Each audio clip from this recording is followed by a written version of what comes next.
Pero bago tayo magpatuloy ay pakilike ang ating video. Ganun din ang subscribe button, pati na rin ang bell icon para lagi kayong updated sa mga parating ko pang mga uploads.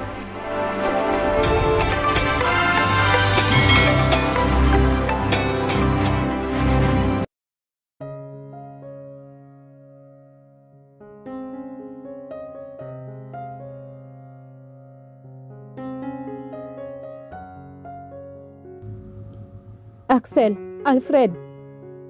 Palipat-lipat ang tingin ko sa dalawang lalaki. Sa tititigan ng mga ito ay parang pinapatay na ang isa't isa. Huwag na kayo mag-away. Saway ko naman sa dalawa. I'm sorry, Maureen. Pero alam mo naman na may kasalanan sa akin ng lalaking ito.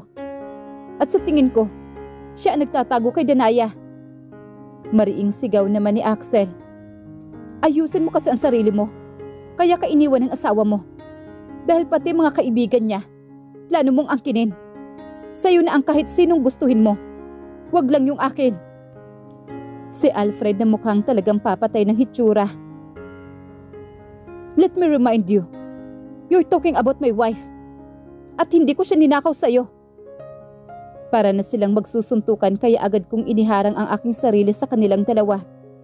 At dahil mas malapit ako kay Axel, kaya para na akong nakayakap dito. Kahit humarang lang naman ako dito. Maureen! Galit na wika naman ni Alfred. Hinawakan nito ang aking may pulsuhan. Saka ako hinila. Ang sakit ng braso ko sa ginawa niya. Para akong nabalian ng buto. Huwag kang lumapit sa lalaking yan, Maureen. Wika naman ni Axel at hinawakan din ang kabila kong pulsuhan. Napatingin naman ako kay Alfred. Tila nag-close open ang kanyang matangos na ilong sa ginawa ni Axel. Bitiwan mo siya! Pautos na galit na sambit naman ni Alfred. At bakit, moron? Kaibigan siya ng aking asawa. At kaibigan ko na rin siya. Palipat-lipat naman ang tingin ko sa dalawang lalaki. Sa totoo lang, naiinis na ako sa kanilang dalawa. Si Danaya yung pinag-aawayan nila, tapos ako ang naiipit ngayon sa kanilang dalawa. Patuloy pa rin ang pagbabangayan ng dalawa at naririndi na ako sa kanila. Tumigil na nga kayong dalawa. Singhal ko sa kanilang dalawa. Hindi ang pinag-aawayan nyo ang mga nasa harapan ninyong dalawa. Hello, ako to si Maureen. Akala nyo ba talaga natutuwa sa inyo si Danaya pag malaman niyang pinagagawa ninyo? At saka bitawan nyo nga ako. Sabay naman na bumitaw sa akin ang dalawang lalaki. Tila naman natauhan si Axel mula sa ginawang pagkakamali habang si Alfred naman ay galit pa rin na nakatingin kay Axel. Nakakasakit na talaga ng puso itong reaksyon ni Alfred. Talagang ipinaglalaban niya si Danaya mula kay Axel. Huminga muna ako ng malalim bago nagsalita. Alam niyo bang nakakahiya kayo pareho? Pareho kayong CEO ng malaking kumpanya. Pero pareho kayong isip bata. No wonder, umalis yung kaibigan ko. Kasi pareho kayong gago. Hindi ko mapigilang sambit. Saka ako humakbang para iwanan ang dalawang lalaki. Hindi ko na alam kung ano pa ang nangyayari sa dalawang lalaki na iniwan ko. Papasok na sana ako sa loob ng aking kotse nang may kamay na pumigil sa aking balikat. Mabilis akong napalingon. Si Alfred ang nakita ko at nandun pa rin ang galit sa kanyang mga mata. Ano bang problema mo ha, Alfred? Naiirita kong tanong sa kanya. Mahal ko siya pero masyado nang nakakairita ang ugali niya. Mag-usap tayo. Pautos niyang wika. Ano bang pag-uusapan natin? Bakit magkasama kayo ha, ng dilakwasta na yon? At nakahawak sa'yo ang lalaking yon? Huwag mong sabihin sa akin na, tulad ni Wilma, gusto mo na rin maging kabit ng lalaking yon. Na gusto mo na rin makipagsabayan kina Wilma at Danaya, na sabay tinuhog ng dilakwasta na yon. Naniningkit ang aking mga mata na nakatingin sa kanya. Agad kong naramdaman ang galit dahil sa mga nakakainsultong katagang lumalabas sa kanyang bibig. Walang hiya ka talaga, Alfred. Hindi ko napigilan na sampalin siya. Napatulo ang luha ko habang nakatingin sa kanya. Rumihistro naman ang pagkabigla sa kanya dahil sa aking ginawa. Mabilis akong pumasok sa aking kotse. Maureen, mag-usap tayo. Kinakatok pa niya ang bintana ng aking kotse. Agad kong hinawakan ng steering wheel ng aking kotse. Hindi ko siya pinapansin at pinaandar ko na ito. Napalingon ako sa kanya at nakangangasiya habang nasusundan ng tingin ang kotse ko. Sunod-sunod ang pagpatak ng luha ko. Masyado ako nasaktan sa kanyang sinabi. Anong akala niya sa akin? Hindi malamang niya naisip na kaibigan ko si Danaya. Parang napakasama ko tuloy na babae. Ganun ba talaga ang tingin niya sa akin? Naninikip ang aking dibdib kaya inihinto ko muna ang kotse ko para pakalmahin ang aking sarili. Sunod-sunod ang paglanghap ko ng hangin dahil parang kinakapos ako ng hininga. Narinig ko ang pagtunog ng aking cellphone at inabot ko ito. Agad kong pinindot ang end call ng pangalan ni Alfred ang aking nakita. Masama pa rin ang loob ko sa kanya. Ayaw ko muna siyang makausap. Nang medyo nahimasmasa naman ako, agad kong pinaandar ang kotse. Napagpasyahan ko na umuwi nila ng bahay. May pag-uusapan kami ngayon ni Daddy. Kaya niya ako pinauwi ngayon ng bahay. Kaharap ko na ngayon ang aking ama na nasa loob kami ng kanyang opisina na nandito sa loob ng mansyon. I am planning to run for senator in the next election. Panimula niya sa gusto niyang sabihin sa akin. 2 taon pa mula ngayon ang susunod na eleksyon. Hindi na ako nabigla sa kanyang sinabi. Expected ko na talaga ito. Giovanni's father will going to help me in my candidacy. At napag-usapan na namin ang tungkol sa inyo ni Giovanni. Anong tungkol sa amin? Napatayo ako bigla sa sinabi ng aking ama. Pinag-uusapan na namin ang tungkol sa pagpapakasal niyong dalawa ni Giovanni. He is the right. No! Putol ko sa iba pang sasabihin ni Dad. Dad, Gio is my best friend. I don't want him to be my husband. Hindi namin mahal ang isa't isa. Nahigit pa sa isang kaibigan. Mahal? Sa tingin mo ba, may maidudulot na maganda sa'yo yung sinasabi mong pagmamahal? Masisira ka lang yan. Sinasabi mong pagmamahal. Si Giovanni, yun ba ang nangyari sa'yo, Dad? Sinira ka ba ng sobrang pagmamahal mo sa aking ina? Kaya kailanman, hindi mo ako magawang mahalin? Dahil sinisisi mo ako sa pagkamatay niya? Hindi ko napigilang sambit nang naramdaman ko ang pamamasa ng aking mga mata. Lumatay ang galit sa kanyang mga mata at hindi ko napaghandaan ang sumunod na gagawin niya. Bigla niya akong nasampal. Halos tumabingi naman ang mukha ko sa kanyang ginawa. Nasapo ko ang bahagi ng aking pisngi na kanyang nasampal. Umiiyak ako habang nakatingin sa kanya. Siya naman ay parang biglang-bigla sa kanyang ginawa. Maureen, I hate you! Ani ko saka ako nagtatakbo para iwanan siya. Sadyang malamig na ang pakikitungo sa akin ni Daddy mula pa noon. Pero ngayon lang niyan ako napagbuhatan ng kamay. Sobra akong nasaktan sa kanyang ginawa. Pisikal at emosyon.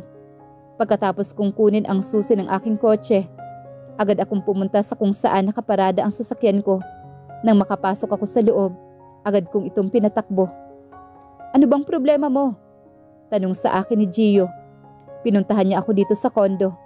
Magkatabi kami na nakaupo sa sofa na nasa sala ng aking condo unit. Tinawagan ko siya kanina at agad niya akong pinuntahan dito nang marinig niyang umiiyak ako. At saka bakit may pasaka sa mukha? Dagdag pa niya na sinosurvey ang aking pisngi na nasampal ni Dad. Si Dad ang may gawa nito. Umiiyak na wika ko sa kanya. Hanggang ngayon hindi pa rin ako makapaniwala na nasampal ako ng aking ama. Bakit? Bakit niya ginawa to sa'yo? Sunod-sunod na tanong naman ni Gio. Iyak naman ako ng iyak sa kanyang harapan. Sasagutin ko na sana siya na may kumatok sa pintuan. Agad naman na tumayo si Gio para buksan ang pintuan sa pag-aakalang si Kia ang dumating. Bakit ka nandito? Narinig kong tanong ni Gio kaya napatingin ako sa pintuan.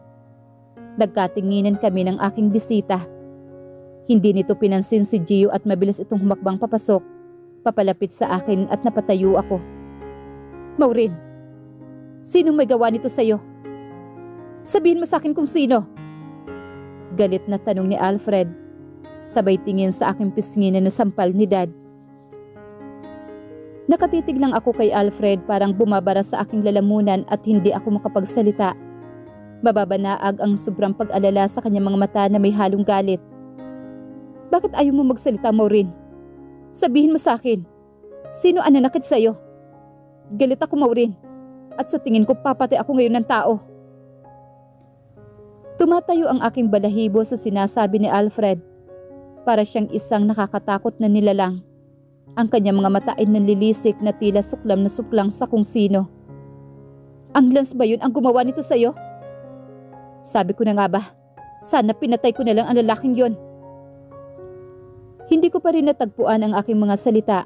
Mabuti na lang at nagsalita si Gio. Hoy Alfred, masyado ka ng OA ha? At saka, sabi ko na nga ba, ikaw ang dahilan kaya hanggang ngayon, nasa hospital pa rin si Lance. Isip-isip din minsan, paano naman masasampal nila si Maureen kung nakaratay siya ngayon sa hospital? Pabiro namang sambit ni Gio. Napatingin naman dito si Alfred.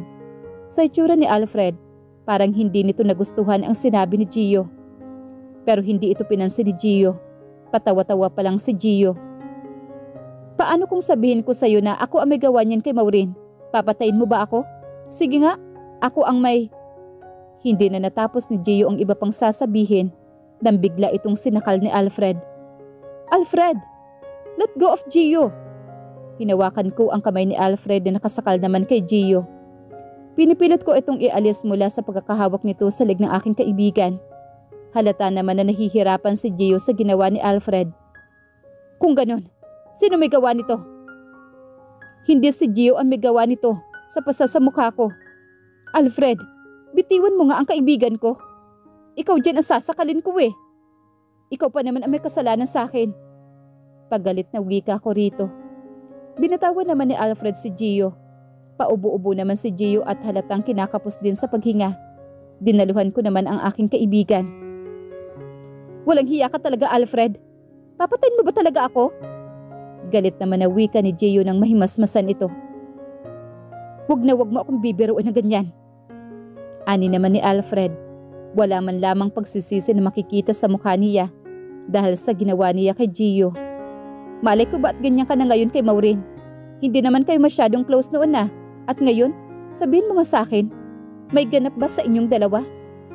Kunot noon na nagpalipat-lipat ang tingin si Gio sa amin dalawa ni Alfred. Halata ang kuryosidad sa kanyang mga titig. Huwag niyong sabihin sa akin na wala dahil hindi ako maniniwala. Imposible naman na pupuntahan mo si Maureen sa ganitong oras kung walang namamagitan sa inyong dalawa. Nag-init naman ang aking pisngi sa sinabi ni Gio. Nakadama ako ng hiya. Kung alam lang ni Gio na naisuko ko na talaga kay Alfred ang bataan ng walang kahirap-hirap. Napatingin naman ako kay Alfred. Gusto kong malaman ang magiging reaksyon niya pero blanko ang ekspresyon ng kanyang mukha. Nothing happened between me and Maureen. Wika naman ni Alfred. Napakalamig ng boses nito. Nothing? Nasaktan ako sa kanyang sinabi. Pero mas mabuti na rin nang walang nakakaalam sa nangyayari sa aming dalawa. Sinusunod ko lang ang gusto ni Danaya na bantayan si Maureen. Kaya yun ang ginagawa ko. Kaya ako nandito dahil may pag-uusapan kami ni Maureen tungkol kay Danaya. Akala ko pa naman na kaya siya nandito dahil gusto niyang humingi ng tawad sa mga sinabi niya sa akin kanina. Pero si Danaya na lang pala ang dahilan kaya na naman siya nandito. Talaga? Napataas naman ang sangkilay ni Gio. Tungkol naman pala yan sa kaibigan namin, sabihin mo na. I'm sorry. Pero kay Maroon ko lang dapat itong sabihin. Wow, at bakit naman? Usisa naman ni Gio. Dahil para kay Maureen lang. Matiim na tinitigan ni Gio si Alfred. Nakipagtitigan naman si Alfred dito. Blanko pa rin ang ekspresyon ng mukha ni Alfred. Hanggang sa tumunog ang cellphone ni Gio. Mabilis naman itong sinagot ni Gio.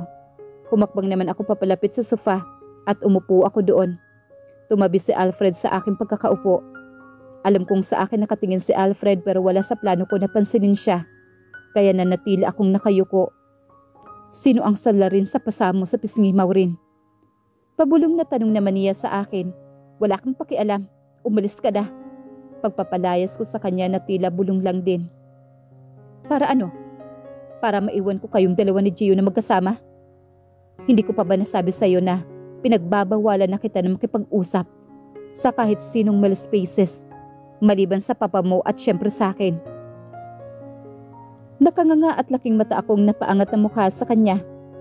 Hindi pa naman tuluyan nag-sink in sa aking utak ang kanyang sinabi. Lumapit na sa amin si Gio. Maureen, kailangan kong puntahan yung ingot nating kaibigan na si Kia.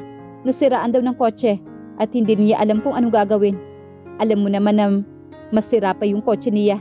Natatawang wika naman ni Gio. Nagmamadaling umalis naman si Gio. Ngayon, sabihin mo sa akin, sino may gawa niyan pasamo?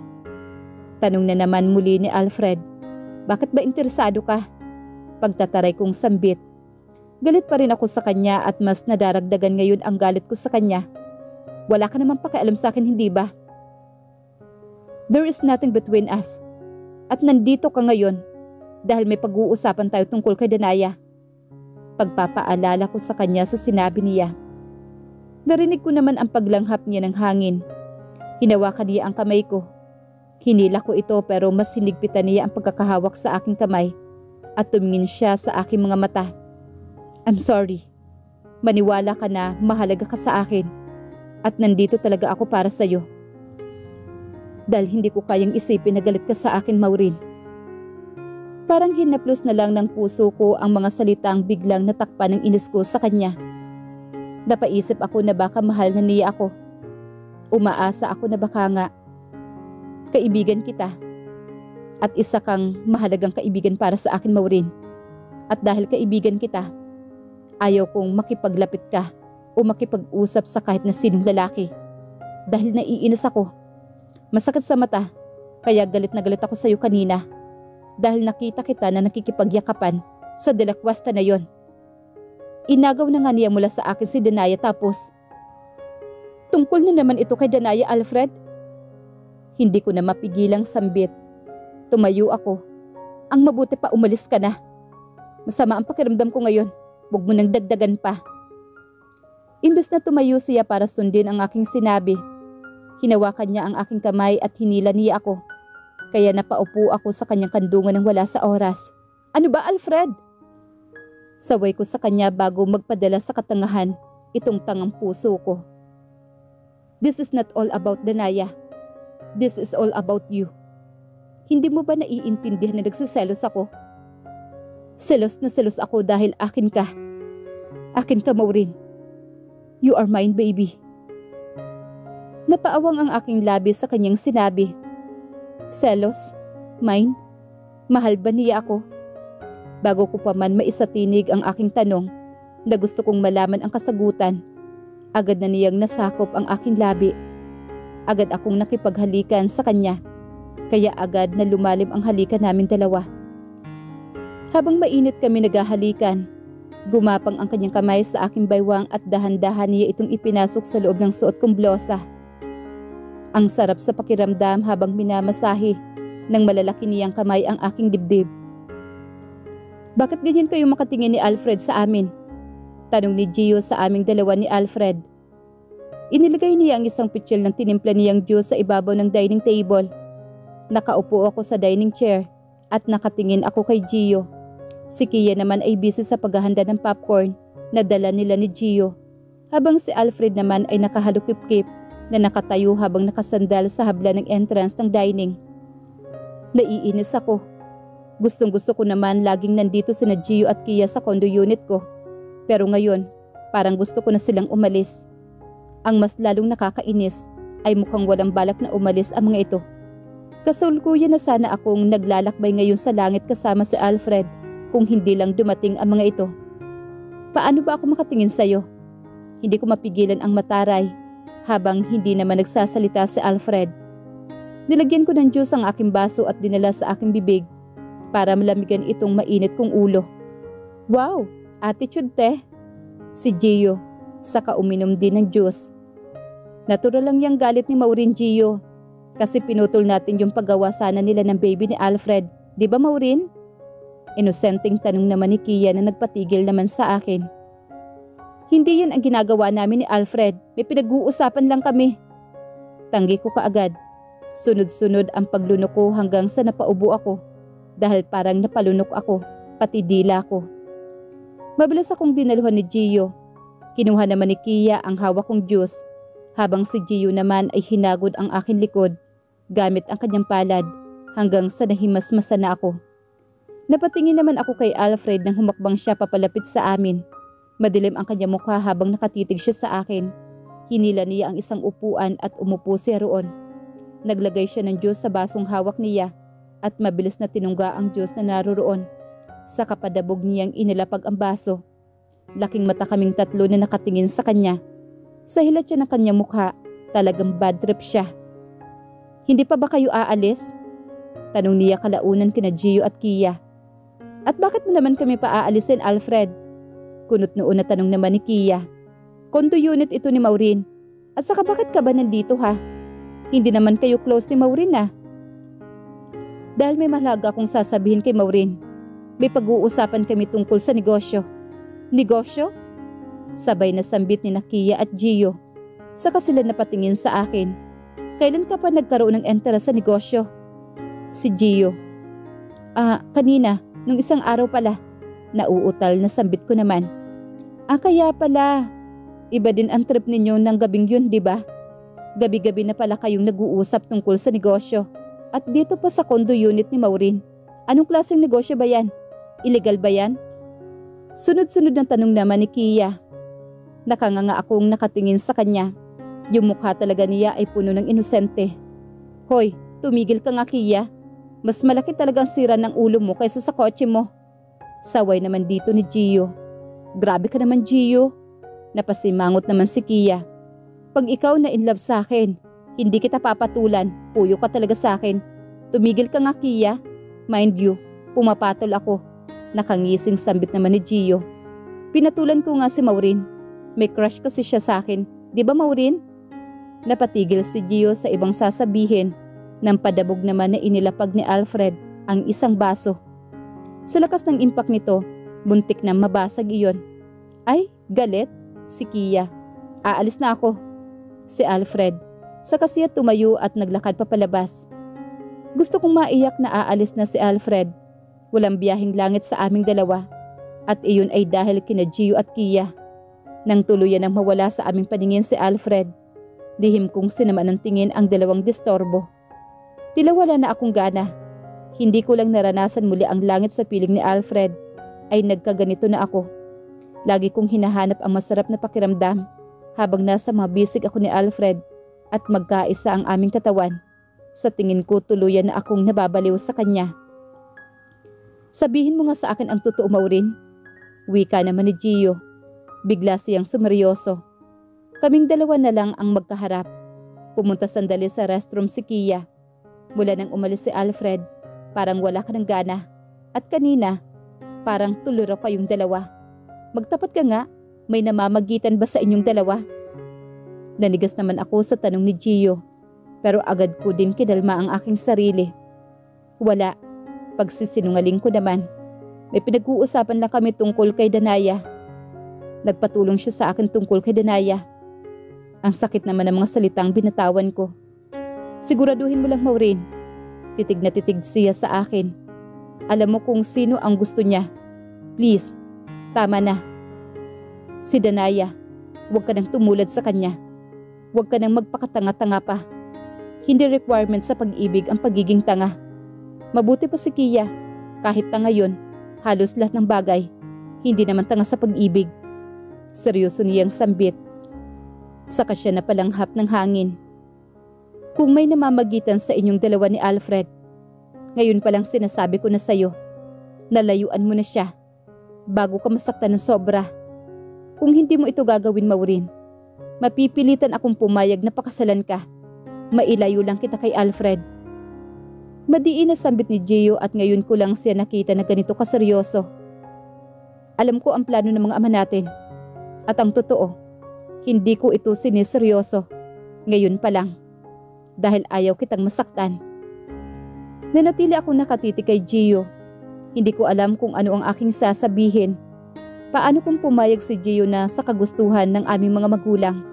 Ibig sabihin, wala na akong taka sa plano ni Daddy. Paninindigan kaya ako ni Alfred? Umalis na sina Gio at Kia, pero nanatili pa rin akong nakaupo sa may sofa. Hindi pa rin dinadalaw ng antok. Pabalik-balik sa isip ko ang mga sinabi ni Gio. Hindi requirement sa pag-ibig ang pagiging tanga. Ganun ba? Pero di ba, pag nagmamahal, hindi naman napipigilan ang magiging tanga. Choice ko yun. At sa malas, pinili ko ang magpakatanga. dahil umasa ako na ang katangahan kong ito ay magbubunga ng maganda balang araw. Tumayo ako at napagpasyahan ko na pumasok ng kwarto ko. Nang tuluyan na ako makapasok sa kwarto, napasigaw ako sa pagkabigla nang may humila sa akin at isinandal ako ng kung sino sa likod ng pintuan at walang seremonyang hinalikan ang mga labi ko. Dahil medyo madilim kaya hindi ko napansin na may tao pala dito sa loob. Itutulak ko na sana ang lapastangan nang agad na nuot sa aking ilong ang kanyang pamilyar na amoy. Kaya imbes na itulak ko siya, natagpuan ko ang sarili ko na nakikipaghalikan na naman sa kanya. Ramdam na ramdam talaga niya ang puso ko. Alfred, sigaw ng kanyang isipan. Napadaing ako nang hinawakan niya ang magkabila kong pisngi at mas pinalalim pa niya ang halik na pinagsasaluhan naming dalawa. Hinawakan niya ang aking pangupo sa kaniya ako binuhat. Kaagad kong ipinalibot ang aking mga paa sa kanyang baywang.